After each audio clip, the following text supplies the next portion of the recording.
All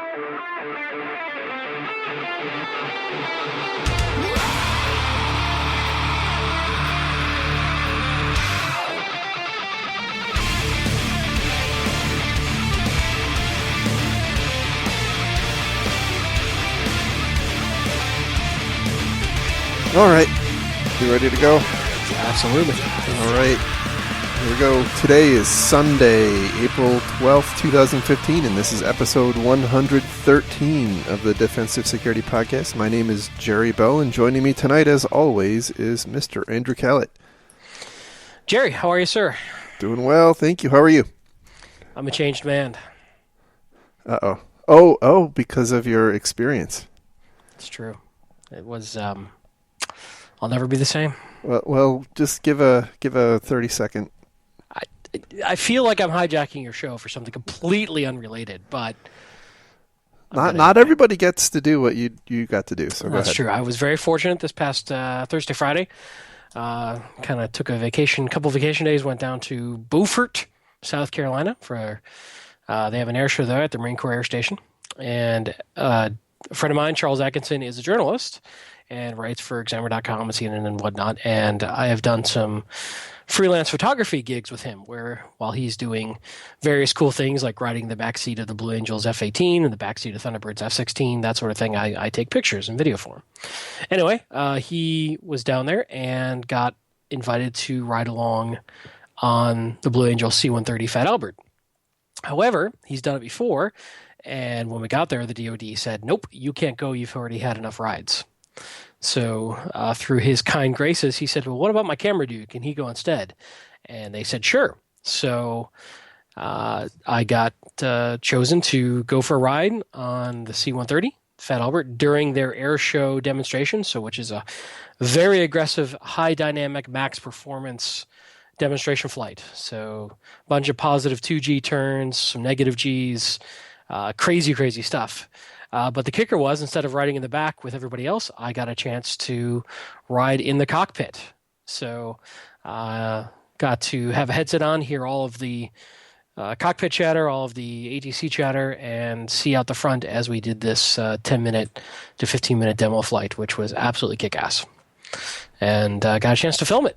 So just put it together and threw it up on YouTube and retweeting it and tweeting it and trying not to humble brag too much, but it was absolutely an amazing opportunity. I will tell you, it's scary. That's some crazy flying. If you've ever seen a video of Fat Albert at an air show, you'll know what I'm talking about. But it's one of the things you just can't say no to. It's a life-changing event. That was a lot more than 30 seconds. Well, fine. Here's a short version. I went for a cool airplane ride. There, you can edit it down. Sounds pretty cool. I'll add a link to your videos in the show notes for people. Thanks. And also at the air show, got a chance to ride with the Geico Skytypers, who are amazing. So shout out to them. They fly World War II era T-6 Texans and did a 4-ship formation flight. Took a bunch of pictures on that, although half of them were screwed up because my camera had bumped onto the wrong setting by accident, and I forgot to check it. So I only got half of my pics off that one, but I'll get those published and up on my Flickr at some point here. But so shout out to them as well, because they're a really cool group, and the pilots themselves are really amazing folks. And so shout out to both them and the Blue Angels. All right. I yield the balance of my time back to you, sir. Good deal. All right. So next topic of business is the thoughts and opinions we expressed on this podcast are ours and do not represent those of our employers. So the next order of business is the High Tech Crime Investigations Association Conference, which is coming up August 30th through September 2nd in Orlando, Florida. By the way, I noticed today that the ticket price is going up. I think effective May 1st or something like that to $750.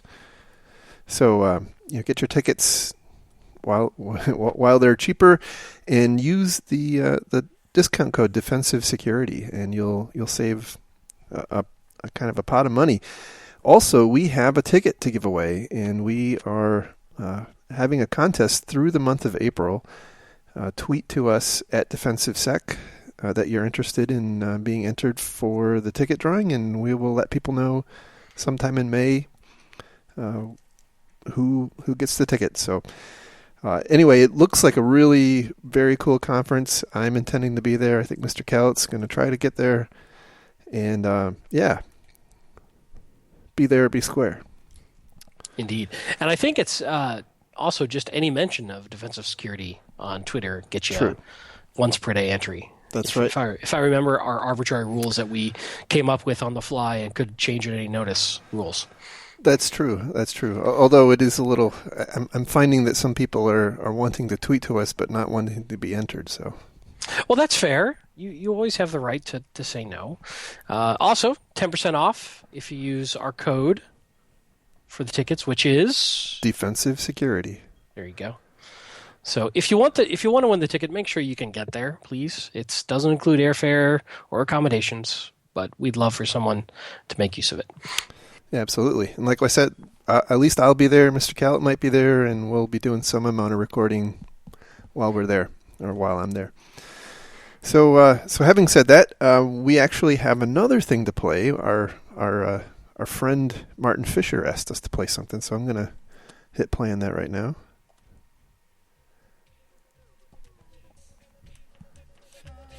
Hey there, I'm Armor Guy from the award-nominated Southern Fried Security Podcast.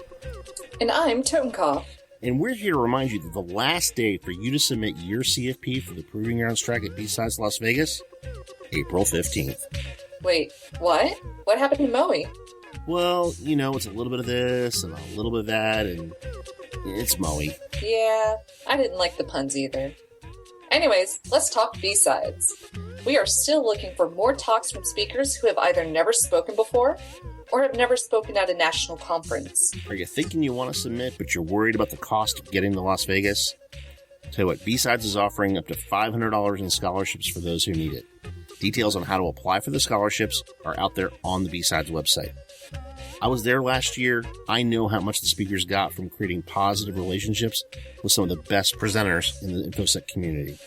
Trust me, you want to be part of this. So what are you waiting for? Submit your CFP proposal today, and you can be paired up with one of our awesome mentors like Nick Prococo, TV's Joe Grand, Ian Ammett, and many others. TV's Joe Grand? Yep, that's what I said. And Nick Prococo. He is so dreamy. He's okay. Well, we can talk about that later, but again, the deadline is Wednesday, April 15th. Tax day is also CFP day. Submit your talk, bsideslv.org/CFP. We can't wait to see what you got.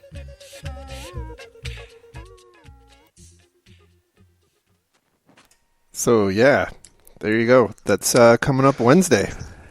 He's dreamy. I have nothing to do with it. I just told Martin I'd play it. Yep. Yeah, hey, just so everybody knows, we're just service to the community, public service announcement. Please don't send us your hate mail. That's right. At least about that. You can send us about other things. Absolutely. So our first story tonight comes from Ars Technica, and the title is Police Chief, Paying the Bitcoin Ransom Was the Last Resort. And the story here is yet another police department falls victim to CryptoLocker. So I don't think there's anything revolutionary in here, except that I find it extraordinarily maddening that we get all tied up in talking about sophisticated ways of mitigating attacks, and apparently they're not backing up an important server that contains, important police data, right? It's man, I gotta tell you, this is just IT 101, and if we can't back up stuff, I think we've got a real big problem. So sometimes the simple answers are pretty effective still. So well, I was thinking about this too. Certainly, I agree with most of what you're saying, or everything really. However, I was thinking about the backup side of this with CryptoLocker. So if you have a fairly just normal backup routine, you're probably maintaining one version back for backups. So what do you do if your CryptoLocker copy of the file is the one that gets backed up and overwrites your non-encrypted version of the file. So just recovering from backup isn't necessarily what you need to do. So now it's almost like we need to maintain versionings of backups and catch that this happened quick enough to grab an older version. Yeah, that's true. And I think we've seen in recent time some new spins on this, like they encrypted a database in place and had a kind of transparent decryption, and then suddenly revoked the key after a couple of months to make sure that all the backups were encrypted. But I gotta, at least I hope that people are keeping more than the yesterday's backup or maybe even a week's worth of tape. I would imagine that it would be palatable to lose a couple of days worth of data, but again, maybe not. Maybe not, and at the same time, $500, depending on the value of the data you have, is not a huge amount. Well, yeah, and we've talked about this too, that they have found the perfect, well, not the perfect, but the relatively smart amount that most people will be able to afford to pay to fundamentally do this. If they were charging $10,000, a lot of folks would say, "Forget it. I'm just not going to give my data back." Keeping a couple $100 is well within the means of most people and most organizations. To that financial hit isn't as bad. They get their money. The bad guys get their money. The good guys get their file back. Small amount of money. It doesn't cripple them. It sucks, but it's almost like a minor shakedown that everyone just kind of going, well, what are you going to do? We didn't have a choice. Now, the problem is this just perpetuates the problem. Exactly. They found that right point that as long as they can get that CryptoLocker out there, they're probably going to get a good hit rate on folks paying. Right. And there's nothing special about CryptoLocker that, that is the payload. The exploits are just the common sort of stuff that you have for most malware running around. It's just the same defensive strategy. That's right. But it is unfortunate, especially when you see us coming from a police department having to pony up the money. Yeah, what struck me though, I have to tell you, is what if it wasn't CryptoLocker, but their drive died or their server caught on fire, or it just seems to me like maybe this is a symptom of a bigger problem. No, I think you're right there. How do you deal with that is a good question.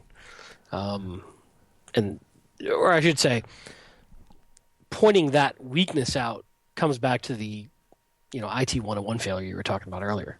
Right.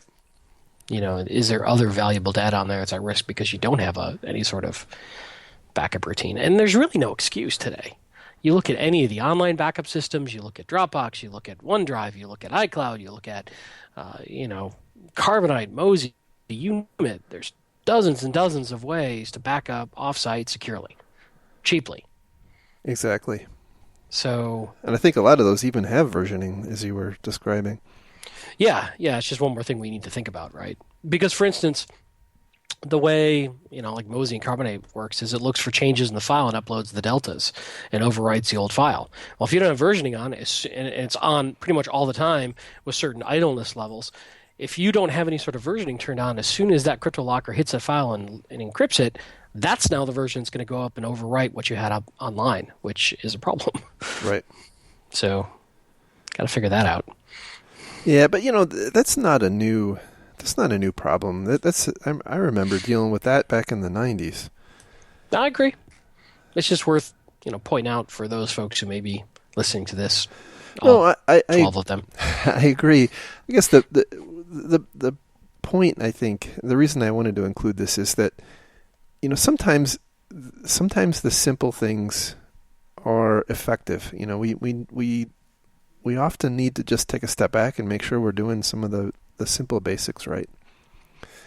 And I think in this particular instance, it looks like it was a server, and I'm guessing it was a file server that probably had everybody's PC mapped with a share to it, and one of their employees probably got infected, and and went through and recursively encrypted all the files, which kind of says, well, maybe you should do something with ACLs and that sort of stuff.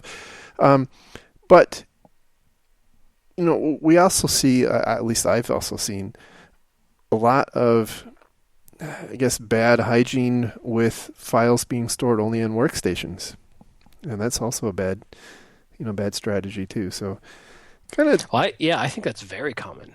I see that, and I often wonder why organizations don't start investing more in enterprise level online backups for that sort of thing. Oh, I agree. Especially for traveling laptops, folks who travel all the time. This concept of only store your secure or useful files on the file server is, once again, talking about user education, something that has failed. So, if your backup regime doesn't go down to what's hanging out on your laptops, stuff.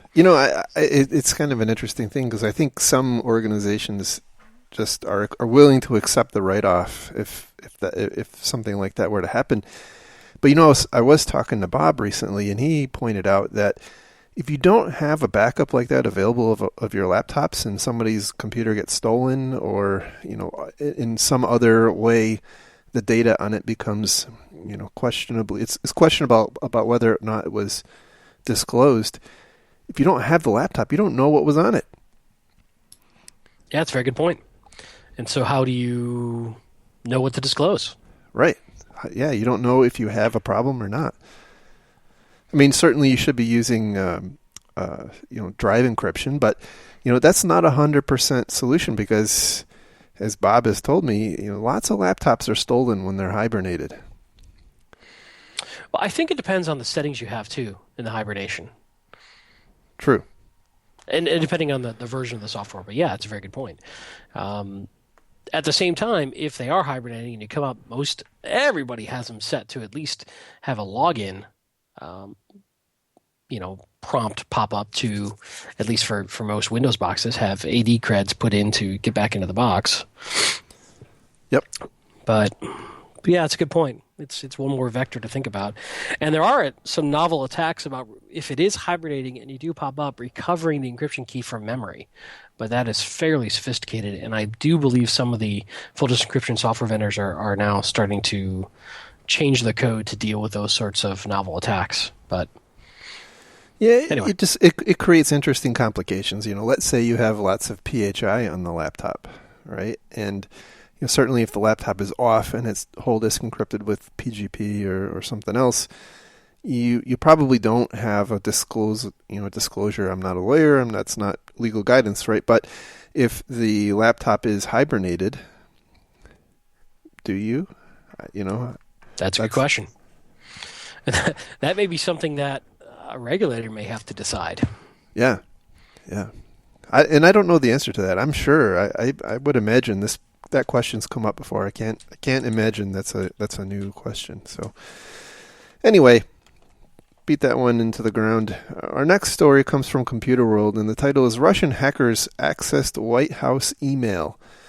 We've talked in the past a couple of times about the State Department's email system being hacked.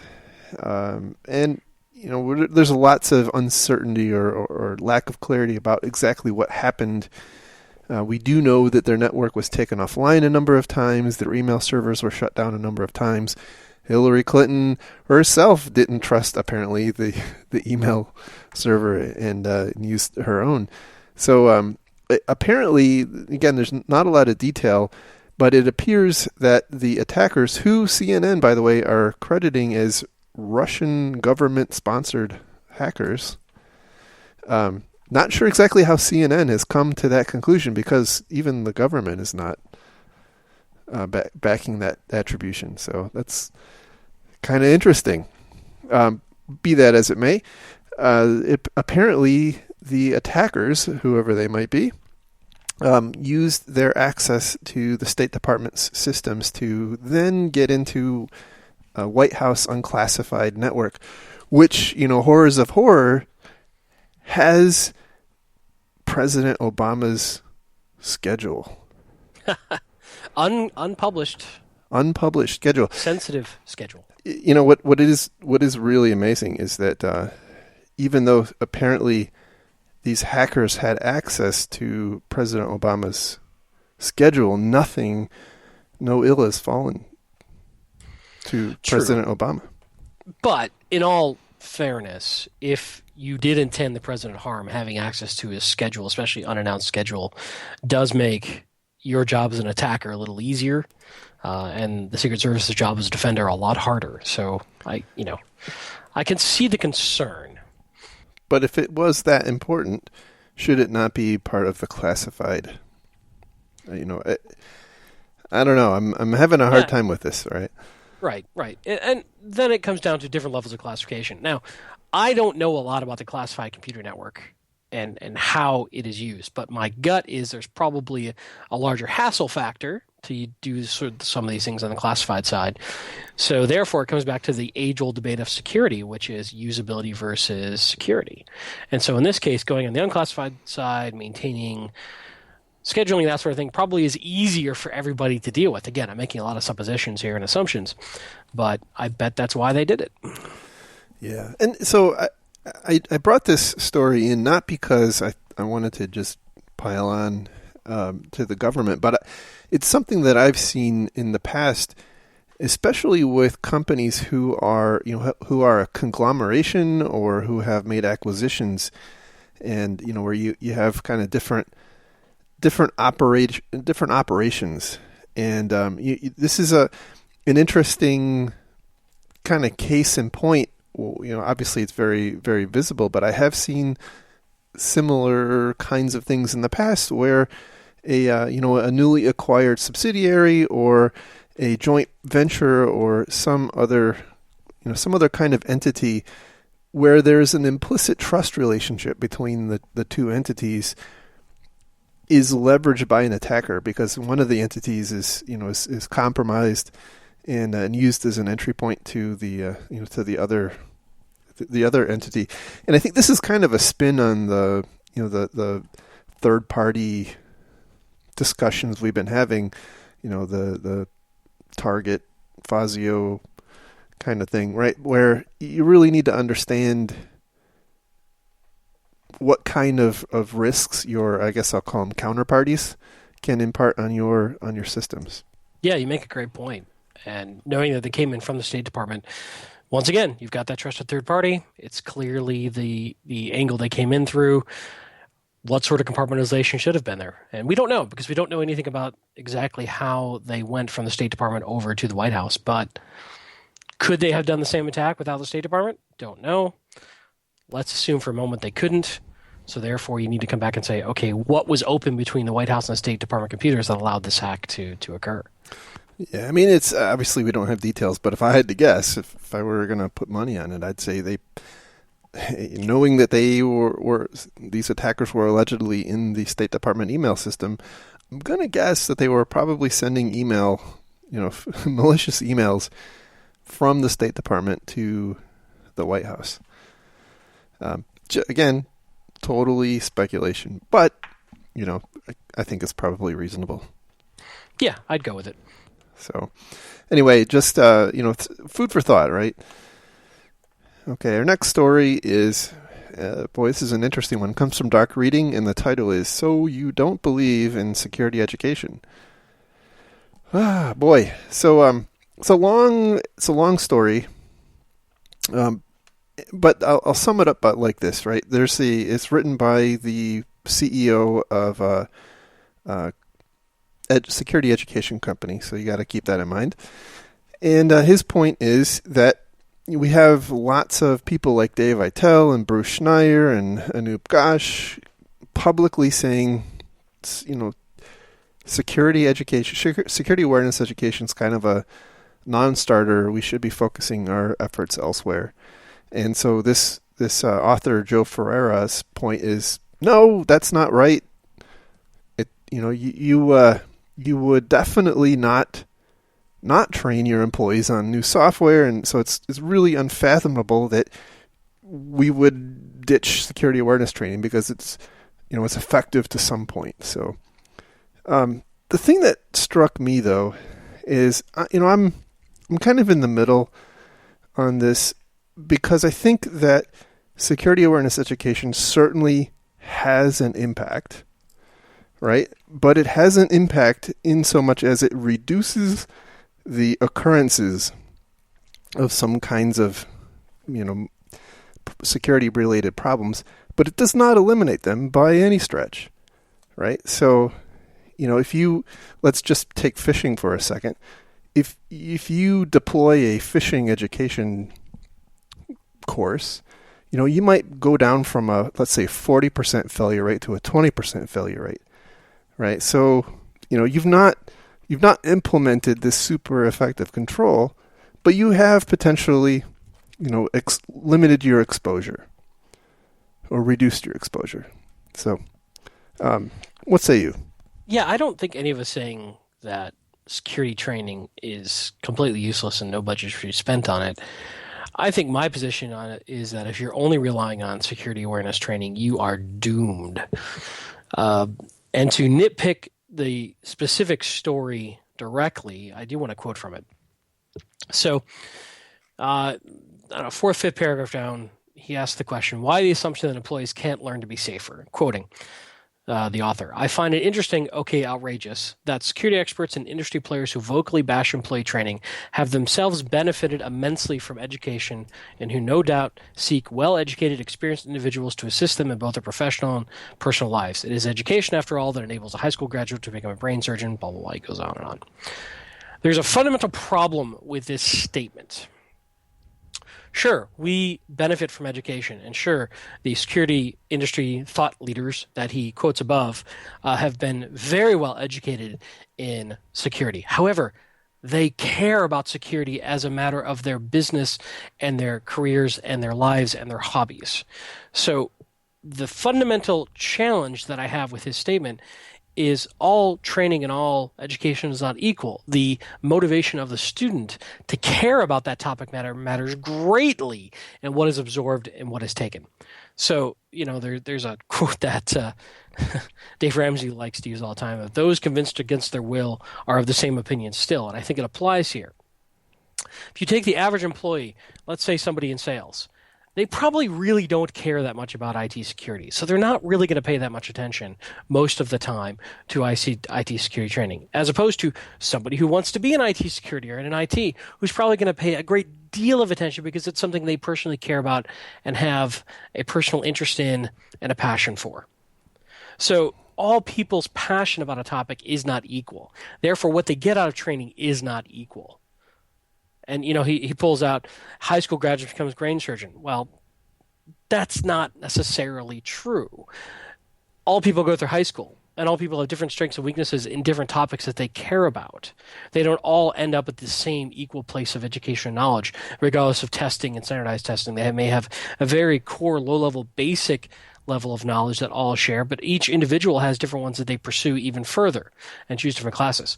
So, fundamentally, this guy runs a company that sells security awareness and training software. So he has his own marketing talking points that I came into the same situation when I was in a vendor. You start to believe your own marketing so much that you think it's fact. And what I would say is that most employees look at security awareness training the same way they look at diversity training, sexual harassment training, and other HR training. Some give a damn, most don't, and it's stuff they just have to get through to go back to doing their jobs that pay their bills. They're not going to pay that much attention. Yeah, well said. I as I was listening to reading some of his arguments, it struck me that it's kind of the stereotypical straw man where he's built an argument about general education and the effectiveness and importance of general education related to careers, and equated that with security awareness training. And I think they're just apples and oranges. They're not the same thing by any stretch of the imagination. And I think that the bigger challenge I see is that you kind of alluded to this, that there are a lot of organizations and standards bodies and frameworks and whatnot that count security awareness training as a control, and it is not a control. period. It's not a control. It's not a firewall. It is and I'm not saying that to downplay the importance, right?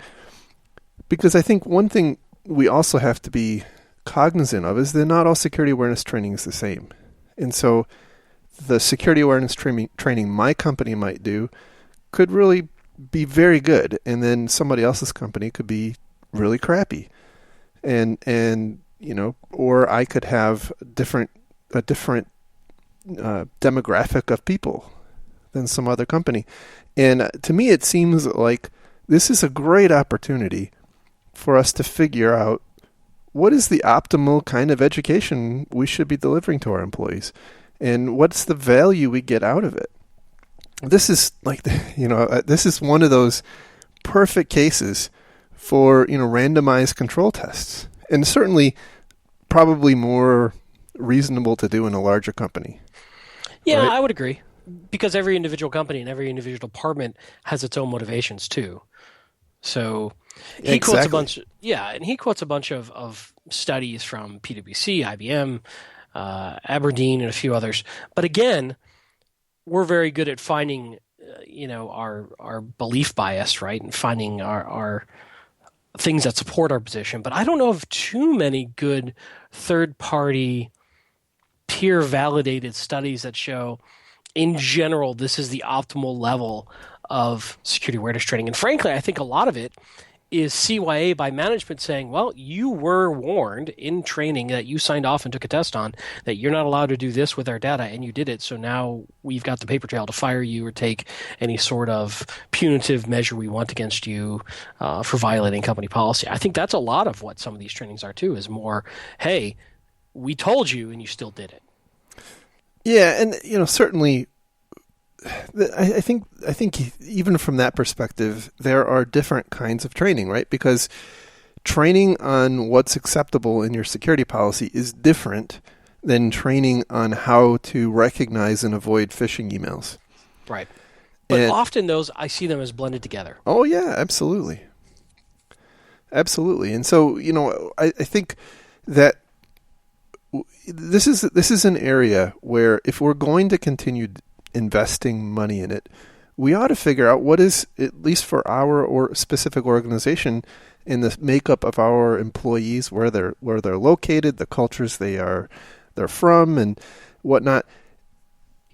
What makes the most sense? Is it a shorter monthly class? Is it a long once a year class? There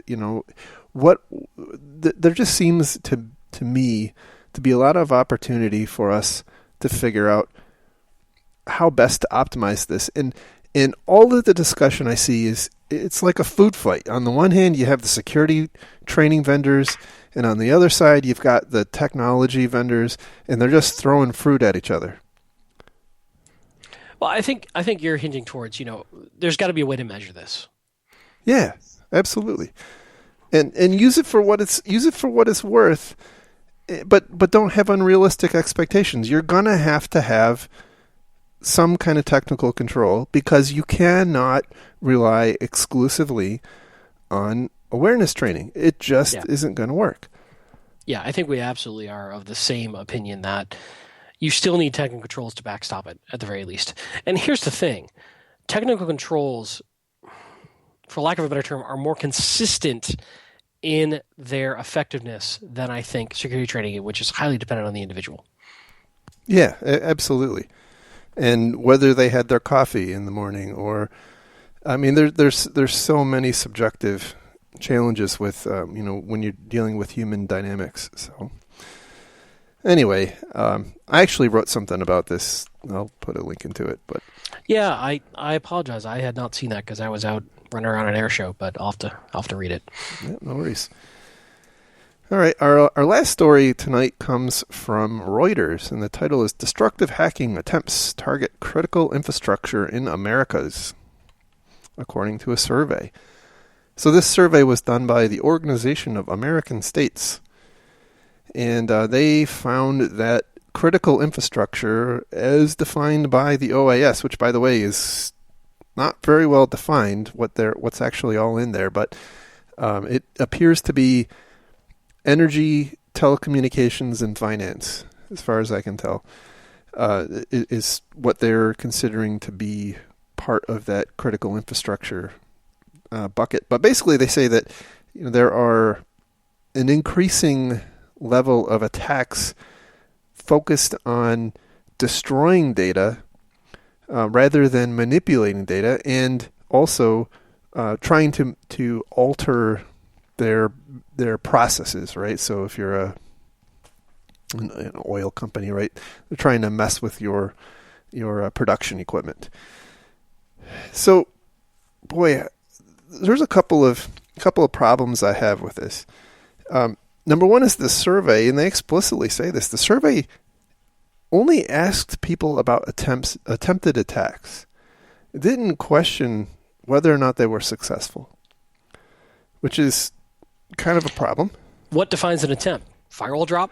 Well, that's exactly my point. And because I would bet you that every specific organization is going to interpret that question differently. We know from previous experience that some organizations will count a ping sweep as an attack, and others will count a Zbot infected email as an attack, right? So that's that's a very and you can kind of see where you can go down a pretty dark path, because if your employees are they're receiving let's say again CryptoLocker emails by virtue of just having an email account that got added to some stupid list, right? Not that it's being targeted, but hey, that's an attack aimed at destroying your data. So, and now it's on the list. The other thing that I noticed is, first off, this person from Trend Micro had this quote in there, which kind of sent me off the deep end a little bit. And he says that this is the year we will suffer a catastrophe in this hemisphere, and we will see a kinetic response. So, basically what he's saying is that we're going to see a cyber-originated catastrophe, and there will be a kinetic response to that catastrophe. Ooh, digital Pearl Harbor. Oh, yeah. Yay, talking points. That's right. And then he's willing to put any money on that. And I don't say that just as a joke. I say that because we have found, not we, but scientists and statisticians have found that people who are willing to bet actual money have a far higher accuracy rating than those who don't bet money on predictions. Well, that's right, because nobody's going to come back around to this guy and say, at this time next year and say, hey, you said, you said that we were going to see this and it didn't happen. So what about that? It's not going to happen. And if it does happen, he's going to look brilliant. That's true. Right? So there is one other... Well, let me ask you this. Do you Okay. think that his fundamental assumption is valid, that at some point we will have something that is some sort of computer-borne attack that results in some sort of non-computer related kinetic response? It seems inevitable, right? However, I do want, and I made this comment on Twitter earlier today, if these critical infrastructure providers are being targeted to the extent that is being claimed, with the level of sophistication and intent on harming them that is being claimed, how come we've not seen any outages that have been attributed to online stuff? It seems I can't wrap my head around the number of providers out there and the number of these attacks that must be being attempted. How come it's not happening? It seems like if it were as bad as it is being portrayed, we should be seeing at least some, and I'm not aware of any except outside of a couple of rare cases. That's a fine point, and I don't have a good answer for you. Is it something that we're sustaining this level of attack? Is it something that the attacks aren't actually getting to the actual control networks themselves, but hitting, in essence, the unclassified version of the utilities? I don't know.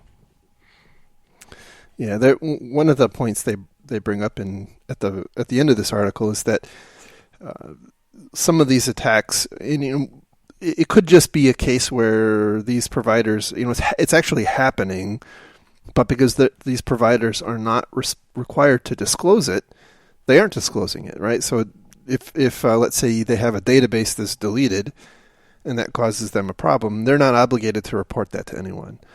But again, if you have a database that's deleted and it doesn't impact your, the power that you're delivering or the oil that you're delivering, yes, I'm not saying that's not that's not a good thing. Certainly it isn't. But it isn't putting, the quote critical infrastructure in jeopardy. So is this much ado about nothing? Well, so here's another point that concerned me, because I think it kind of goes to that question. The Department of Homeland Security says that they interviewed the DHS, or they requested a comment from DHS, and DHS says they do not keep stats on attacks on critical infrastructure. And then the next paragraph, they say that and politicians are gravely concerned about the number of attacks and the severity of attacks beleaguering these critical infrastructure players. So what exactly are they basing that on? Getting their budgets up for next year? Well, no, I agree, but upon what data are politicians, in quotes, basing their fear? What is it? Is it they're watching CSI Cyber, or Good Morning America? I don't. No, it's a good point. How real is the threat? Now, we're not one to downplay stuff. We see problems every single day, but I think that we both feel that decisions like this need to be driven by data in the real world, not gut feelings and, hearsay and my sister's cousin's roommate's brother said X. Exactly, because otherwise we're driving important policy based on a set of anecdotes. Now, none of us want, key utility providers and other critical infrastructure to be unprotected. So there's not necessarily a downside to having them have a healthy fear of hack attempts, but at the same time, they also have a limited budget. Where are they going to spend it? So is this the equivalent of really bad threat intelligence? That's a good question, because one thing that I just don't have visibility into, and maybe it's not as big of a deal as I'm making it out to be, but are these critical infrastructure companies, what I guess, let me take a step back. What's the motivation for all of this? And maybe you already mentioned it, that everybody's looking for bigger budgets and more control and on and on and on. It smacks me as odd that we have lots of people running around with their hair on fire about a problem that we don't really see any evidence of it being a problem publicly. And I'm not saying that it won't be a problem, and I'm not saying that, it's not something that we need to get in front of, because certainly, the level of sophistication of attacks is going up. The level of connectivity of, industrial processes is going up, and, those are undeniable trends.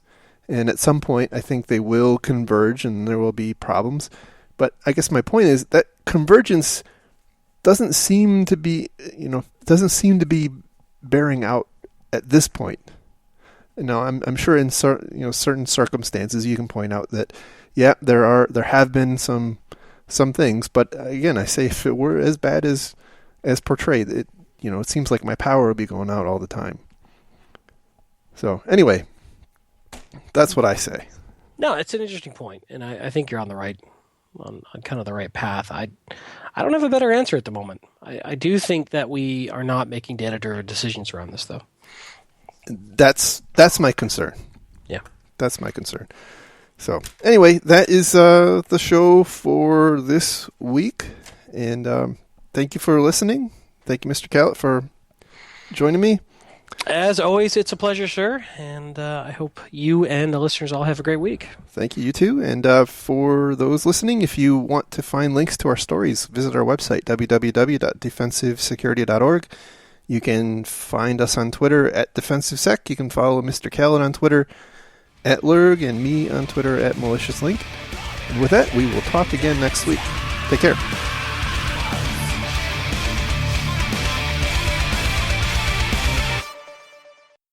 And I would like... Word security, and this is...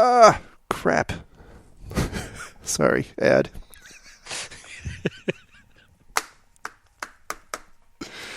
Podcasting professionals here, boys and girls.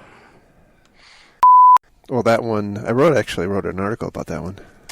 Oh, cool. But how did I miss that? I don't know, because you don't pay attention to shit I do, that's why. Wait, who are you again? Why are you here? But what am I doing here? Why am I not wearing pants? When did you publish? Bye-bye.